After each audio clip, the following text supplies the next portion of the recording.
तो आज हमारे साथ जुड़ेंगे प्रोफेसर विवेकानंद तिवारी जी, जो आपको वाल्मीकि पर उनका बड़ा अध्ययन है और आप लगातार उनसे मिल रहे हैं। हर बुधवार को उनका एक शो इंडिया स्पीक्स डेली पर लगातार है, मनुस्मृति पर है। मनुस्मृति के विभिन्न पहलुओं पर है और जो लोग भी देख रहे हैं उसको वो सराहना कर रहे हैं। प्रोफेसर साहब का एक लेख मेरी आँखों के सामने पड़ा, मैं कहूँगा अमरदीप को दिखाने के लिए। और उन्होंने वाल्मीकि जी को लेकर अखबार में अच्छे से लिखा और वाल्मीकि जी के वर्ण को लेकर जो भ्रांति है उत्पन्न कर दी गई है और यथार्थ क्या है, इस पर उनका पूरा एक अच्छा लेख है। वाल्मीकि जी पर पूरा रिसर्च है, पूरी तरह से रिसर्च है, लेकिन ये रिसर्च हम प्रोफेसर साहब से ही सुनेंगे और ये जानने का प्रयास करेंगे कि असल में वाल्मीकि जी क्या थे और उनको कैसे दलित में कैद कर दिया गया। स्वागत है प्रोफेसर साहब इंडिया स्पीक डेली पर। जी धन्यवाद। प्रोफेसर साहब अभी जो एक इटावा विवाद हुआ, तो देखिए उस विवाद को कहाँ तक लोग त्रेता युग तक खींच के ले गए हैं, द्वापर युग तक खींच के ले गए हैं। और अजीब विडंबना है कि हमारे ऋषि मुनियों को भी जातियों के शिकंजे में बांट दिया गया है और जातियों के शिकंजे में अभी नहीं बांटा। वाल्मीकि जी को दलित तो घोषित ही कर दिया यहाँ की पॉलिटिकल बिरादरी ने, यहाँ की राजनीति ने। तो ये हम जानना चाहेंगे कि वाल्मीकि जी के बारे में आपने लिखा है, वाल्मीकि जी असल में क्या थे? अब देखिए, आवाज आ रही है हमारी? जी, जी प्रोफेसर आ रही है। जी। देखिए, आज का दौर एक संक्रमण का दौर है और इसमें जो अपात्र हैं वह जो है समाज को दिशा और दशा देने का कार्य कर रहे हैं। कितना दुर्भाग्यपूर्ण है कि व्यास पीठ की गरिमा का ध्यान भी लोगों को नहीं है और जिस भागवत की कथा का वाचन लोग कर रहे हैं उसमें ही वक्ता और श्रोता दोनों के लिए निर्धारित है किस प्रकार का वक्ता होना चाहिए, किस प्रकार का श्रोता होना चाहिए, निर्धारित है उसमें जो है। उसमें मैं हटा देता हूँ, उसमें विप्र भी ब्राह्मण को मैं हटा देता हूँ। तो भी वेद उपनिषद रामायण का ज्ञाता हो, त्रिकाल संध्या करता हो, निर्लोभी हो, वैष्णव हो, विरक्त हो, कम से कम इतने तो लक्षण आने चाहिए।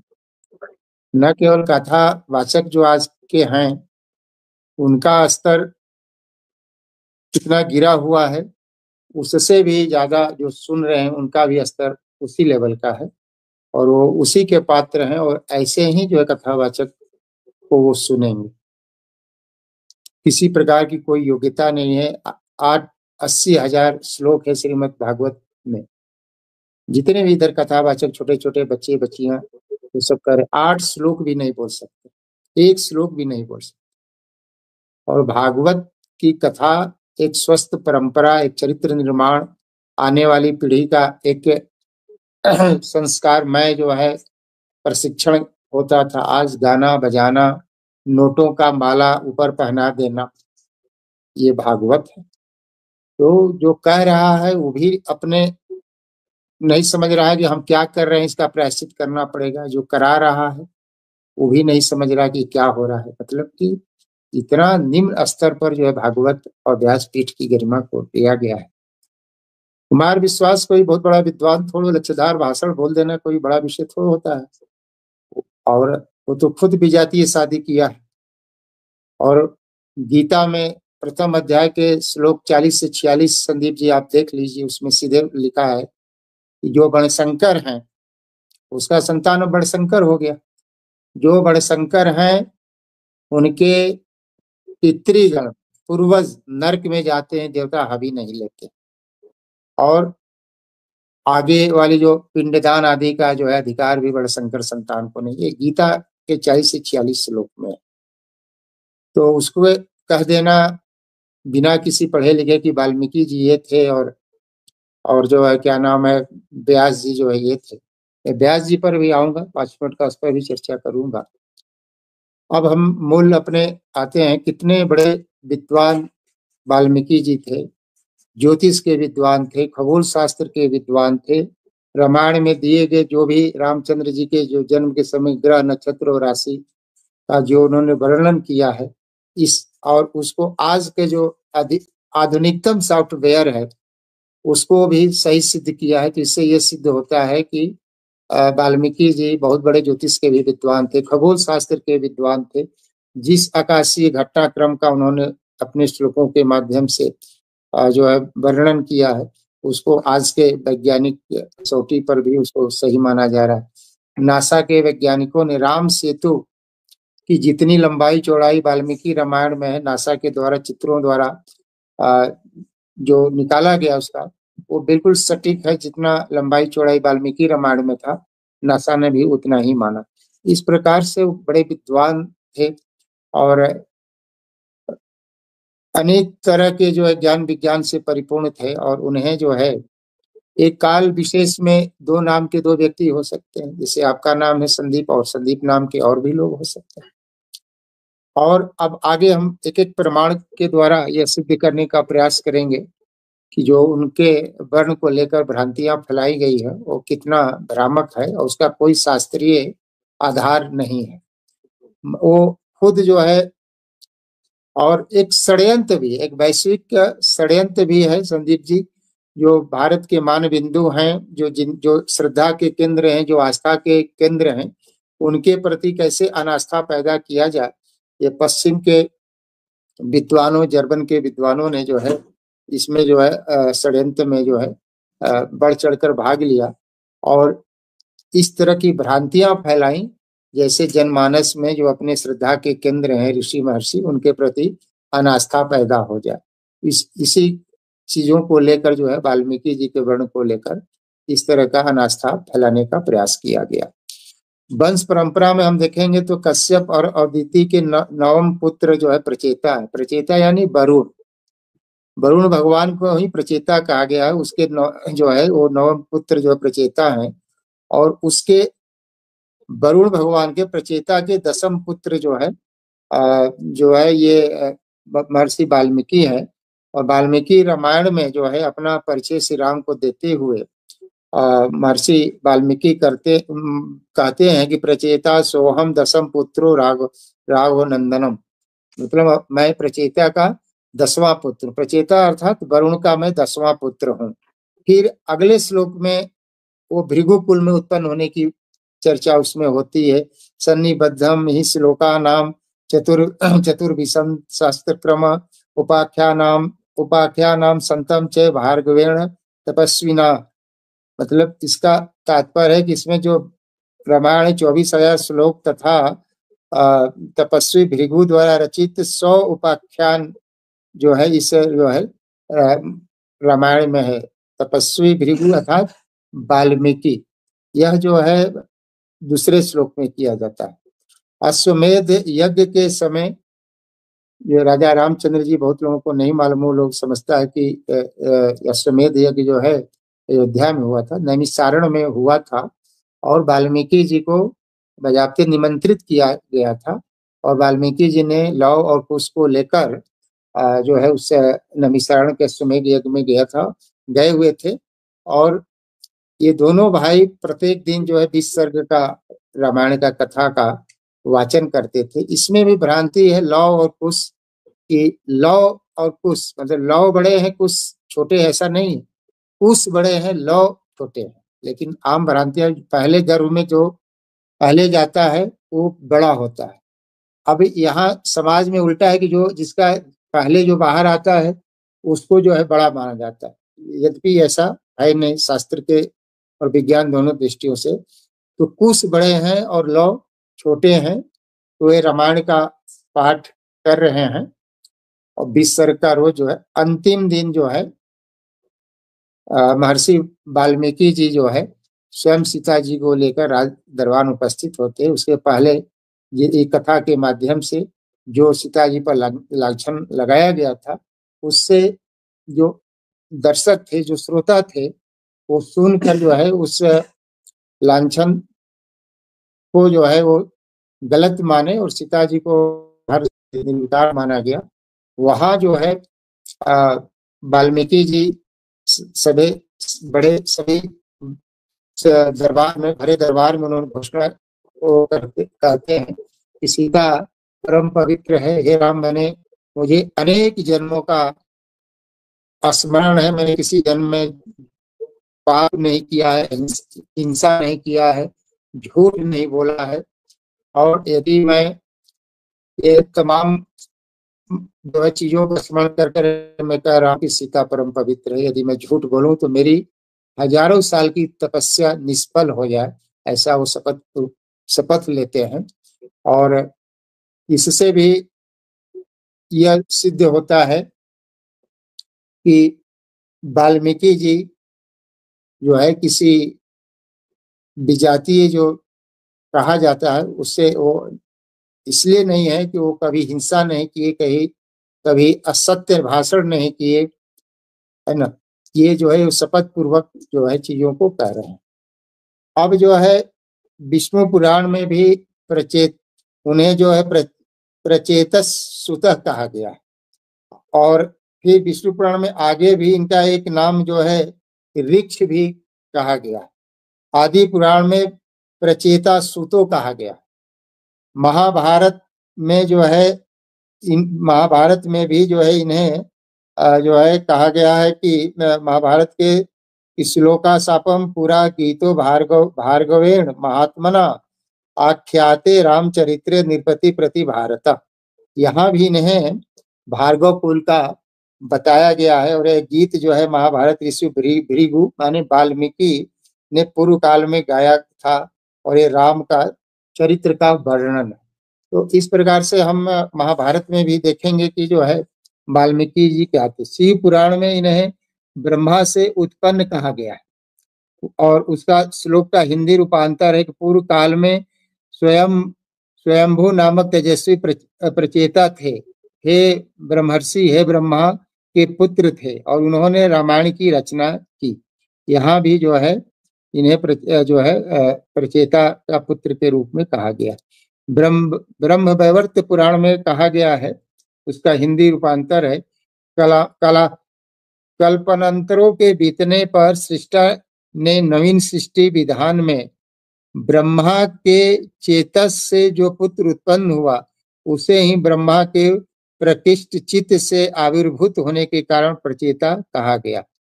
मनुस्मृति में जो है आप देखेंगे एक पहला अध्याय 34वां 35वां श्लोक, उसमें मनुस्मृति में ब्रह्मा जी द्वारा प्रचेता इत्यादि 10 महर्षियों के जन्म का विषय में लिखा है। 10 जो ऋषि है, मरीचि है, अत्रि है, अंगिरा है, पुलत्स्य है, पुलह है, कत्तु है, प्रचेता है, वशिष्ठ है, भृगु है और नारद है। तो ये जो है ब्रह्म पुराण और मनुस्मृति में भी इन्हें प्रचेता के पुत्र के रूप में किया गया। अब मतभेद और भ्रांति जो फैलाई गई है वो वाल्मीकि रामायण के जो टीकाकार है नागेश भट्ट, बड़े उद्भट विद्वान थे, उन्होंने कहा कि चित्रकूट में रहकर भी एक जो है वाल्मीकि नाम से राम नाम का जो है जाप करते थे, और एक तमसा नदी के तट पर जो कि अयोध्या के समीप है तमसा नदी, वहां भी एक वाल्मीकि थे। तो जो रामायण की रचना किए हैं वो तमसा नदी के तट पर रहने वाले जो तपस्वी थे उन्होंने किया, और चित्रकूट में रहकर जो दूसरे वाल्मीकि थे वो भगवान के भी परम भक्त हुए। स्कंद पुराण में एक कथा आती है कि रत्नाकर नाम का एक डाकू था, और जो है वो महर्षि नारद जी की प्रेरणा से अपना पूर्व का कर्म छोड़कर एक महान तपस्वी संत जो है के रूप में बना। यह कथा केवल और केवल स्कंद पुराण में आती है, और स्कंद पुराण जो है वह जो है रामायण के बहुत बहुत समय के बाद कई रचना है, और इस रत्नाकर का उल्लेख और कहीं नहीं मिलता है। तो बहुत हद तक जो है यह कहा जा सकता है कि जो स्कंद पुराण में जो वर्णित रत्नाकर है, जो बाद में अपना नाम वाल्मीकि रख लिया, वह यह है। और जो रामायण के रचयिता थे वह जो है भृगु कुल थे और वरुण के पुत्र थे। जन्मना और कर्मणा दोनों जो है दोनों दृष्टि से वो जो है ब्राह्मण थे, इसमें कहीं कोई वो जो है संदेह का विषय नहीं। मैंने इतने शास्त्रों के वचनों को रखा है जिसके आधार पर यह सिद्ध होता है कि रामायण कालीन जो वाल्मीकि महर्षि थे वो त्रिकाल दर्शी थे, न केवल भाषा विज्ञान के विद्वान थे बल्कि ज्योतिष खगोल शास्त्र के भी विद्वान थे। जो जो चीजें उन्होंने रामायण में वर्णित किया है वो सारे के सारे आज विज्ञान के कसौटी पर खड़े उतर रहे हैं। तो इसलिए उन्हें एक, और ऐसे भी महापुरुषों को किसी जाति विशेष में अगर बांट दिया जाए तो उनका कद छोटा हो जाता है। यह ऋषि महर्षि ये देश के धरोहर होते हैं, समाज के धरोहर होते हैं, किसी जाति विशेष में इनको बांधना, इनके कद को घटाना है। अब आप दूसरा प्रसंग आपने पहले ही नाम ले लिया, वो वर्णशंकर व्यक्ति का जो है कुमार विश्वास, वो लच्छेदार भाषण, कौन बड़ा विद्वान है, पजामा कुर्ता पहनकर राम कथा का धंधा बनाए हुआ है, बनाने दीजिए उसको जो। लेकिन वो शास्त्र का अधिकृत विद्वान थोड़ा। अब देखिए आपने भी चला, आप भी विद्वान आदमी है और अध्ययनशील हैं, बहुत कुछ हम आपसे भी सीखते हैं और प्रत्येक व्यक्ति से सीखने के लिए तैयार रहना चाहिए। एक बच्चे से भी आदमी ज्ञान ले सकता है, एक वृद्ध से भी ले सकता है। महाभारत जो है गीता प्रेस द्वारा 6 भागों में बटा है। पहला भाग श्लोक 175 से 76 में आप देखेंगे तो उसमें व्यास जी का वर्णन है। व्यास जी कोई ऋषि नहीं थे, भगवान शंकर ऋषि कहेंगे कि भगवान कहेंगे, विष्णु ऋषि कहेंगे कि विष्णु भगवान कहेंगे, ये भगवान थे, ऋषि नहीं थे। पहले तो यहाँ अपनी दुविधा को लोगों को हटाना चाहिए कि ये भगवान जो है व्यास जी जो थे भगवान थे और विष्णु के अंशावतार थे, ऋषि नहीं थे। और इनकी वंश परंपरा जो चलती है, रामचंद्र भगवान राम रघुकुल के कुल पुरोहित वशिष्ठ जी, उनके पुत्र हुए शक्ति, शक्ति के पुत्र हुए पराशर और पराशर के पुत्र हुए महर्षि वेदव्यास, है ना। अब जो उसमें कथा है जो है वो अधिकृत आप देख लें, 175-76 श्लोक है, गीता प्रेस द्वारा प्रकाशित। भाग 1 में जो है वसु नाम का राजा था, पुत्रहीन था।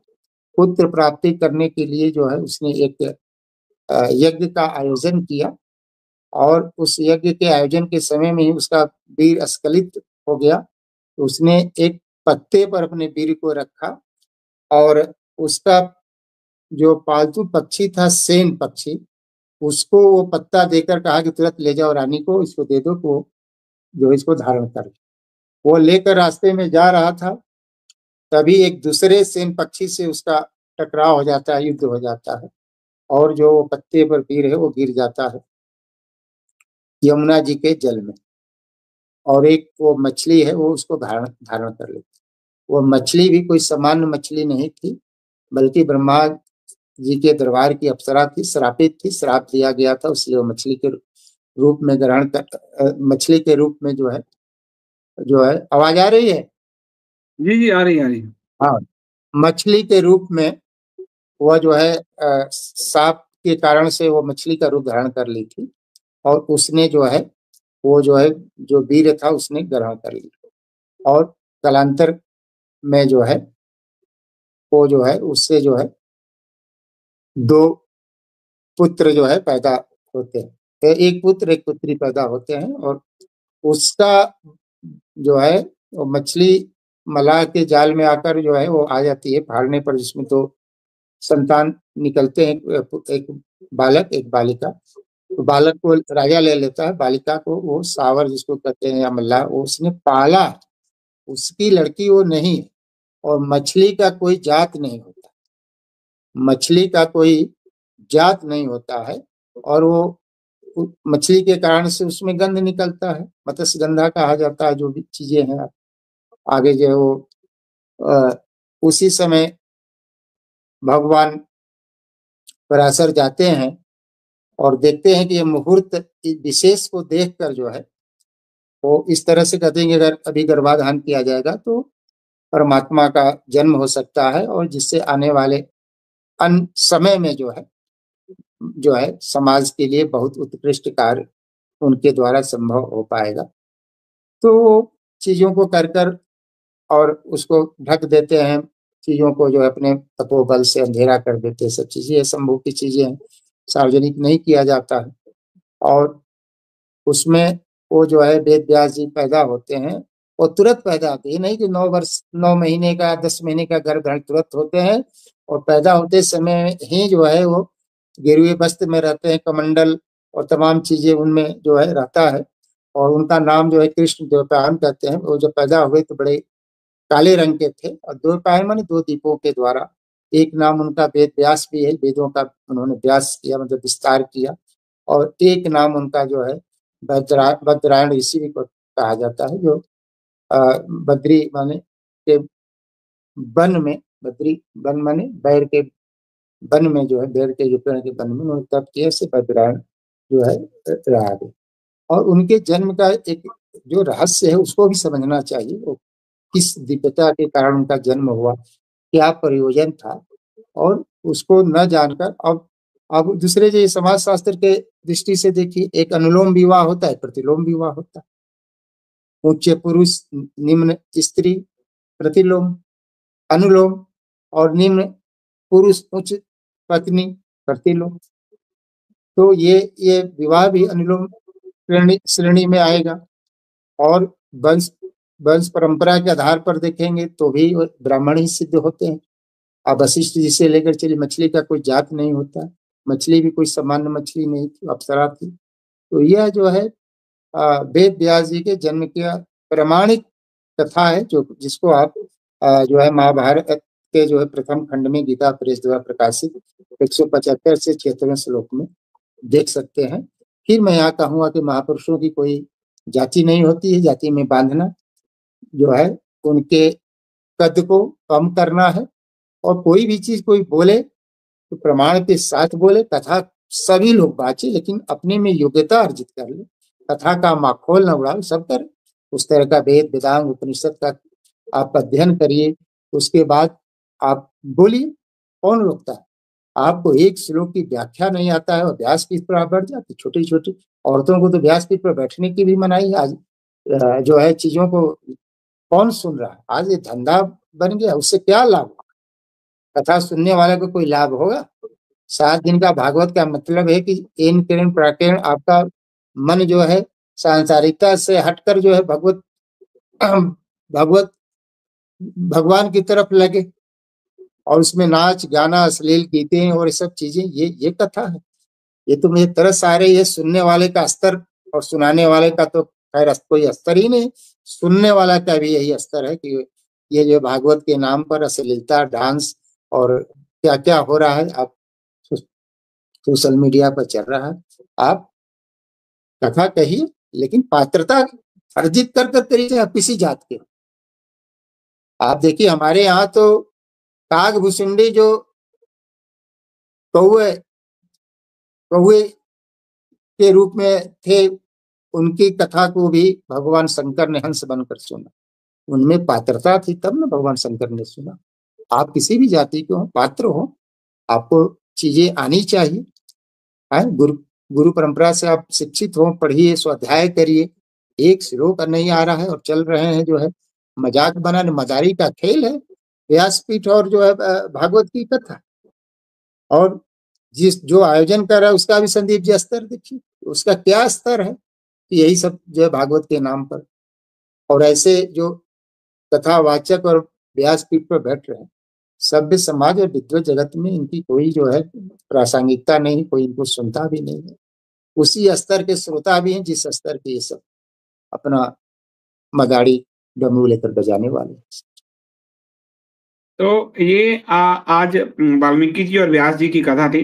व्यास जी के बारे में जो आपको प्रोफेसर साहब ने बताया, वो आपको महाभारत में मिल जाएगा। आदि पर्व है और अध्याय 63 है, एक और 100 है और 104 है, जो महर्षि व्यास के जन्म से संबंधित है। इसके अलावा देवी भागवत पुराण में भी महर्षि व्यास के जन्म की कथा आती है। और जो राजा थे जिनके वीर से ये उत्पन्न हुई, इस राजा का नाम था उपरिचर वसु। बस और जो हाँ, हाँ, उपरिचर वसु, और जो कन्या थी, जो मछली थी, अभिशप्त अप्सरा, उस अप्सरा का नाम था अद्रिका, जो मछली के रूप में थी, और उसने ग्रहण किया उस वीर्य को, एक बालक और एक बालिका। तो बालिका के शरीर से चूंकि मछली की गंध आ रही थी, तो राजा उपरिचर ने पुत्र को तो रख लिया और उस बालिका को, उस धीवर को ही पालने के लिए दे दिया। तो जन्म जो है व्यास जी का, पालन पोषण वहां हुआ, और व्यास जी और पराशर ऋषि के पुत्र थे। तो व्यास जी जो है वो ब्राह्मणी थे, और उनकी जो माता थी वो एक मछली यानी अप्सरा की पुत्री थी। तो ये पूरी कथा हमारे यहाँ रामायण महाभारत में आती है। रामायण में वाल्मीकि जी को लेकर भी आती है। लेकिन समस्या ये है कि आज के कथावाचन में न किसी ने रामायण पढ़ा है, न किसी ने महाभारत पढ़ा है। रामायण का कथावाचन कुछ रामचरितमानस के श्लोक रट लिए गए हैं और नाच गाना करके हो जाता है, और रामायण के बाद भागवत पुराण की कथा होती है, और वो जो टेलीविजन में भगवान श्री कृष्ण कृष्णा सीरियल दिखाया गया, उसी सीरियल को आधार बनाकर कृष्ण जी की कथा कह दी जाती है। 6 खंड 8 खंड में कोई महाभारत नहीं पढ़ेगा, और 9 खंड का कोई भागवत पुराण नहीं पढ़ेगा, 2 खंड में कोई रामायण नहीं पढ़ेगा। ये जो समस्या है वो पूरे सनातन समाज की समस्या है, और सनातन समाज जब तक स्वयं अध्ययन नहीं करता, तब तक वो इसी तरह की विसंगतियों से गुजरता रहेगा, और हर कोई उसे इसी तरह टहलाता रहेगा। नेताओं ने तो हमारे महर्षियों की जाति निर्धारित कर दी, वाल्मीकि जी की जाति निर्धारित कर दी, वेद व्यास जी की जाति निर्धारित कर दी, और वही काम कथावाचकों ने भी किया है। ये बड़ी विडंबना है सनातन समाज की, कि इस सनातन समाज से कोई भी सत्य को लेकर उद्घाटित करने के लिए खड़ा नहीं होता, और कोई खड़ा भी होता है तो सनातन समाज का एक ऐसा वर्ग है जो उनको धक्का मारकर ही खत्म करना चाहता है। आज यही वजह है कि सबसे प्राचीन सनातन धर्म, एकमात्र धर्म, उसके पास आज एक भी देश नहीं है। इसका दोषी सनातन धर्म ही है, कोई और किसी को दोष क्या दिया जाए। कुछ प्रश्न हो तो आप पूछ सकते हैं प्रोफेसर साहब से। एक और चीजें हैं, एक बहुत प्रसिद्ध श्लोक है जिसमें वेद व्यास जी को भगवान ब्रह्मा, विष्णु और महेश के रूप में स्थापित किया गया है। अच्युत वर्धनो ब्रह्मा द्विबाहुरपरो हरि अभाल लोचनम शंभुर भगवान भद्रायण। मतलब जिनके 4 मुख नहीं है पर वे ब्रह्मा, जिनकी 4 भुजा, मतलब 2 भुजा है, 4 भुजा नहीं है, फिर भी वो जो है विष्णु है। जिसके कपाल में तीसरा नेत्र नहीं है पर वे शंभु हैं, वे भगवान भद्रायण। मतलब भगवान भद्रायण यानी कि वेद व्यास जी को ब्रह्मा, विष्णु और महेश का स्वरूप माना गया।